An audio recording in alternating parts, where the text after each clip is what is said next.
A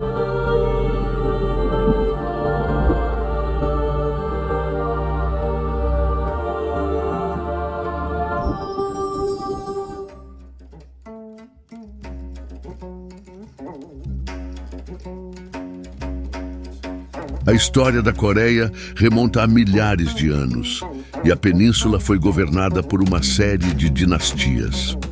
A primeira dinastia, Joseon, iniciou em 2333 a.C. e a última, Joseon, fortemente influenciada pela dinastia Qing da China, terminou em 1910 d.C. Estas dinastias, que governaram por mais de 4 milênios, deixaram um legado cultural inestimável ao povo coreano. A partir de 1910, para compreender a história da Coreia, é necessário entender as guerras do Japão com a China e com a Rússia e o contexto em que a Coreia foi envolvida. No início do século XX, o Japão vivenciava um período de rápida expansão imperialista. Havia anexado Okinawa em 1879 e tinha interesses em algumas ilhas do Pacífico e na Península da Coreia. Entre 1894 e 1895, ocorre a Primeira Guerra com a China, que termina com a vitória do Japão e os termos do Tratado de Shimonoseki, assinado em 17 de abril de 1895. Com o tratado, a China reconheceu a independência da Coreia e renunciou a qualquer reivindicação territorial. Cedeu a porção sul da província de Fengtian e todas as ilhas situadas na Baía de Liaotung. Cedeu também a ilha de Taiwan e o arquipélago das Ilhas dos Pescadores. Neste contexto, o Japão chamou a atenção da Rússia, que também tinha interesses nos territórios conquistados com a guerra. Nos bastidores diplomáticos, a Rússia, apoiada pela Alemanha e França, pressionou o Japão para recuar sobre a ocupação do território chinês, que a contragosto aceitou devolver a península de Liaotung à China, onde ficava o estratégico porto naval conhecido por Port Arthur. À época, a Grã-Bretanha se opôs a esta interferência. Esta mesma Grã-Bretanha, alimentada pelo interesse mútuo em se opor à expansão russa, assinou em 1902 um acordo de aliança com o Japão. Este acordo influenciou fortemente o Japão a se decidir pelo ataque à Rússia. As ambições japonesas sobre a Manchúria e Coreia justificavam-se pela necessidade japonesa de obter matérias-primas, garantir os mercados internos das duas regiões e principalmente pela posição geográfica da Coreia, que, se fosse anexada à Rússia, seria uma ameaça direta à segurança do Japão. O Japão, sem nenhuma declaração formal de guerra, atacou em 8 de fevereiro de 1904 a frota naval russa que estava em Port Arthur. Contrariando as expectativas de superioridade russa, a guerra foi vencida pelo Japão, com uma vitória decisiva em 27 de maio de 1905, na Batalha de Tsushima. A formalização do encerramento da guerra veio em 5 de setembro de 1905, com a assinatura do Tratado de Portsmouth. Os termos do tratado foram amplamente favoráveis ao Japão. Nela, a Rússia reconhece os interesses do Japão sobre a Coreia e se compromete a não obstruir ou interferir nas medidas que o Japão consideraria necessária sobre a Coreia. Aceita a cessão da península de Liaotung, incluindo o porto de Port Arthur e a seção do sul da ilha de Sakhalin. Em 1910, o Japão forçou a Coreia a assinar o Tratado de Anexação que dissolveu o império da dinastia Joseon, transformando-a em uma colônia do Império Japonês sob o nome de Chosen. Esta ocupação japonesa durou por 35 anos. Durante esse período, o Japão investiu pesadamente na Coreia, modernizando sua infraestrutura e economia, e promoveu uma política de assimilação cultural, tentando apagar a cultura coreana. A modernização da Coreia sob o domínio japonês ajudou a preparar o país para a industrialização e o desenvolvimento subsequentes. No entanto, a política de assimilação cultural do Japão e vários atos discriminatórios dos japoneses deixaram um legado de ressentimento entre os dois países. A ocupação da Coreia termina em 1945, com a derrota do Japão na Segunda Guerra Mundial. Com a saída do Japão e sem um governo forte e unificado, a Coreia fica exposta aos interesses internacionais e acaba sendo dividida em duas zonas de ocupação, uma ao norte controlada pela União Soviética e outra ao sul controlada pelos Estados Unidos. Em 1948, as duas zonas foram declaradas independentes, formando a República Popular Democrática da Coreia, conhecida como Coreia do Norte, e a República da Coreia, mais conhecida como Coreia do Sul. A Guerra da Coreia começou em 25 de junho de 1950, quando as forças da Coreia do Norte invadiram a Coreia do Sul sob o pretexto de unificação da Coreia. As forças norte-coreanas avançaram rapidamente, tomando a capital sul-coreana, Seul, em apenas 4 dias. Os Estados Unidos e seus aliados interviram na guerra em 27 de junho de 1950, enviando tropas para defender a Coreia do Sul. As forças da ONU, lideradas pelos Estados Unidos, conseguiram deter o avanço das forças norte-coreanas e, em 1951, reconquistaram Seul. A guerra entrou em um impasse a partir de 1951, com as duas forças lutando em uma linha de frente relativamente estável ao longo do paralelo 38. As negociações de paz começaram em 1951, mas não foram bem-sucedidas. O conflito armado terminou em 27 de julho de 1953 com o armistício de Panmunjom, cujos signatários foram a ONU, a Coreia do Norte e a China.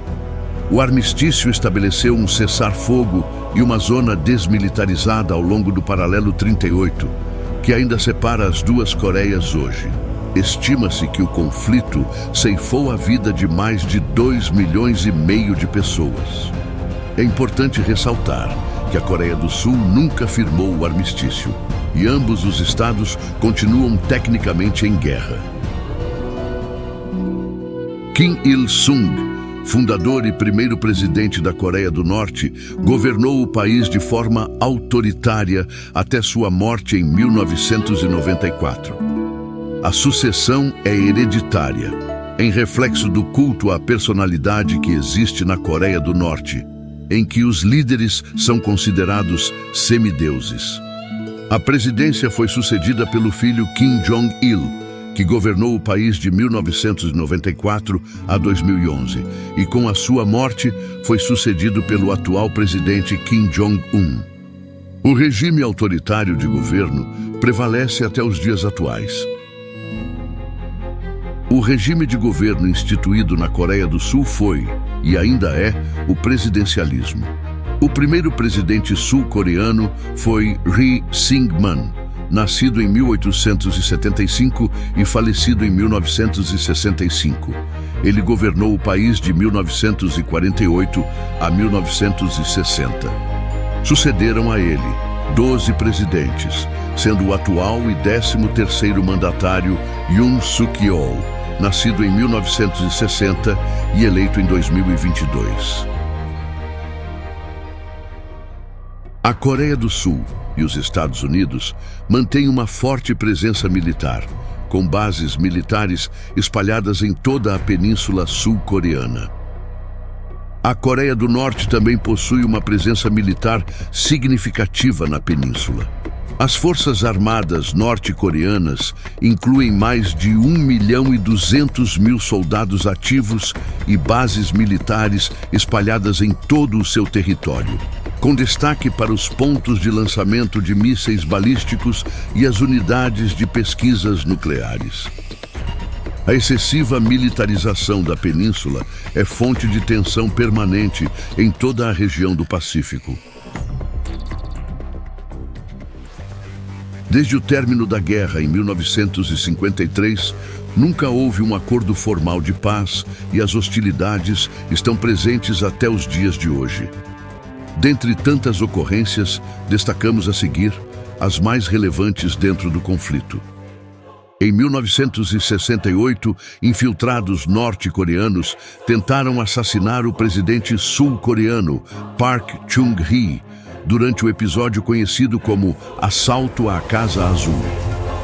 Na confusão que se seguiu, 28 norte-coreanos, 68 sul-coreanos e 3 norte-americanos perderam suas vidas.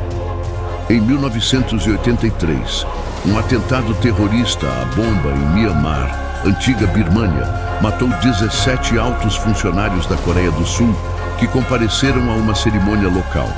E a Coreia do Norte foi acusada de estar por trás dos ataques.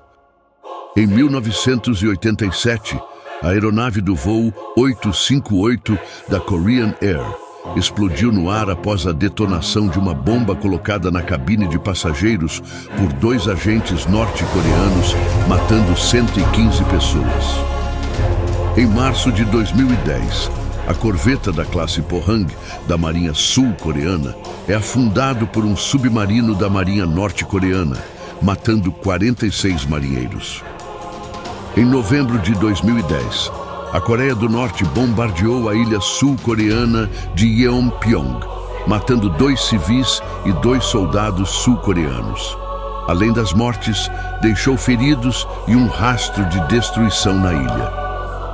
Durante os anos que se seguiram, a Coreia do Norte realizou vários testes militares, que foram considerados como uma provocação à Coreia do Sul e seus aliados, principalmente para o Japão.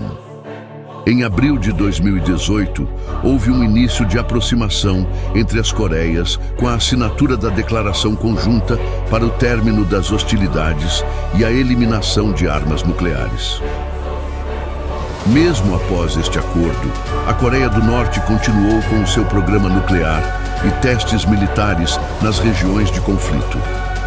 No dia 5 de janeiro de 2024, a Coreia do Sul afirma que a Coreia do Norte disparou 200 projéteis nas águas ao norte da tensa fronteira marítima, violando a Declaração Conjunta de 2018. A Coreia do Sul considerou os exercícios norte-coreanos uma afronta e, embora não tenha sofrido nenhum dano, por precaução, ordenou a retirada de civis das ilhas. As tentativas da Coreia do Norte de atacar a Coreia do Sul são motivadas por uma série de fatores, incluindo a ideologia comunista do regime norte-coreano, a ambição de Kim Jong-un de reunificar a península sob seu domínio e a crença de que os Estados Unidos estão ameaçando a segurança da Coreia do Norte. O programa de armas nucleares da Coreia do Norte era um programa secreto que iniciou na década de 1960 para deter uma possível invasão dos Estados Unidos ou da Coreia do Sul. Após o programa ter se tornado público, ele tem sido alvo de muitas críticas e a Coreia do Norte tem recebido sanções e pressões internacionais que têm causado dificuldades econômicas ao país.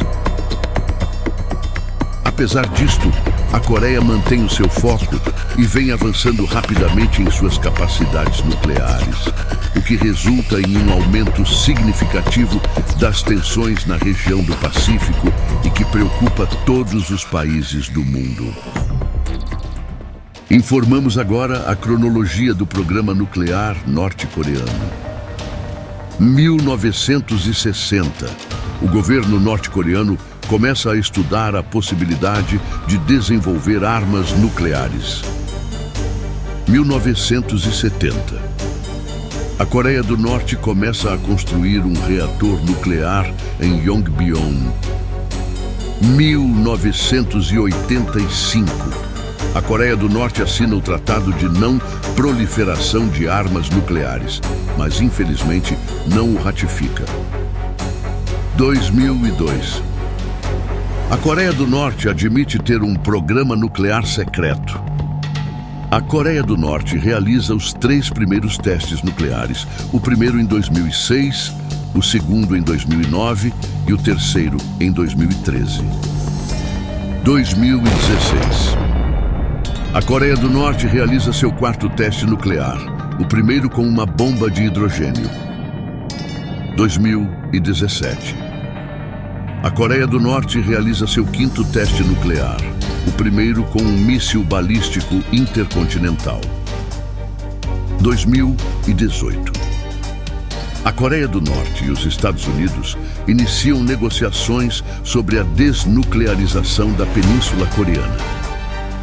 2019. As negociações entre a Coreia do Norte e os Estados Unidos fracassam. 2022.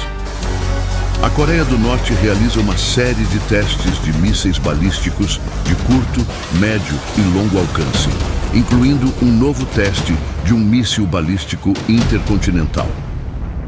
27 de julho de 2023. A Coreia do Norte testa uma bomba nuclear de hidrogênio. Hoje, há um confronto que envolve 2 grupos: os aliados de economia liberal, que apoiam a Coreia do Sul, e os aliados associados aos países comunistas, que apoiam a Coreia do Norte. É o que se chama de guerra indireta, com interesses econômicos e geopolíticos mundiais em jogo. As motivações diretas declaradas pelos estados em guerra, no caso as Coreias do Sul e do Norte, normalmente não são os únicos motivos para o conflito. Os jogadores indiretos têm uma enorme influência técnica, política e econômica. Até questões de política interna dos países, como Estados Unidos, China e Rússia, podem gerar o interesse no acirramento ou término do conflito. Alguns eventos descobertos entre o final de 2023 e início de 2024 suscitam preocupações adicionais globais. Há indícios que a Coreia do Norte está fornecendo armamentos para a Rússia na guerra contra a Ucrânia. E surgiram rumores e evidências que a Coreia do Norte forneceu insumos militares para o Hamas no conflito em Gaza. É difícil prever o futuro do programa nuclear norte-coreano e o apoio efetivo que os indiretos darão às 2 Coreias. Mas é fato que o apoio dado à Coreia do Norte pela China e Rússia é mais velado que o apoio dos Estados Unidos para a Coreia do Sul. Este simples fato justifica as preocupações norte-coreanas e as sucessivas ameaças de guerra nuclear. Vivenciamos nos últimos 20 anos uma mudança no plano da hegemonia política, econômica e bélica, com novos jogadores influenciando o jogo. Ressaltamos que estamos próximos de novas eleições presidenciais nos Estados Unidos e temos um cenário mundial com várias guerras em andamento, o que indica possíveis mudanças nos planos da geopolítica. Portanto, o conflito entre as Coreias pode ter desdobramentos imprevisíveis, incluindo todas as possibilidades do início de uma guerra nuclear mundial, ao término abrupto do conflito. O que ocorrerá no futuro? Somente o transcorrer do tempo dirá.